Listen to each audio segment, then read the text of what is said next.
لو بتقعد لوحدك في البيت بالليل فضروري ما تعملش التلات حاجات دول علشان تكون في مأمن من الجن. ازيكم يا ابطال، عاملين ايه؟ حركة اكسبلور بالحب وتابعني لو مش متابعني. الحاجة الاولى، ما تضحكش ابدا بصوت عالي وانت قاعد لوحدك بالليل. يعني ما تبقاش بتتفرج على محتوى مثلا وتضحك بصوت عالي، لان في جن مش عايز اقول اسمه بمجرد ما بيشوفك بتضحك لوحدك بيقرر انه يغمك ويخليك فجأة تتحول من الفرح والضحك لزهق جامد، وممكن كمان حزن وعياط. واكيد الموضوع ده حصل لك وحصل لك كتير. خلوا بالكم. الحاجة التانية، اوعى تسمع اغاني بالليل لوحدك وخصوصا في الهاند فري، لان وقتها اللحظة اللي بتكون سرحان فيها ممكن يهيأ لك حاجات كتير، ان والدتك بتنادي او في صوت حاجة بتقع، وممكن كمان صوت نباح ونونوة قطط،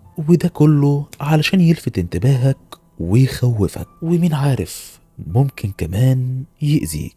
أما بقى الحاجة التالتة، لو كنت قاعد لوحدك بالليل وسمعت حاجات بتقع في المطبخ أو الحمام فخد بعضك وادخل نام من سكات، لأن دي بتبقى إشارات من الجن بيقولك فيها انت مضايقنا ومقيد حريتنا، فادخل نام احسن لك. فهمت؟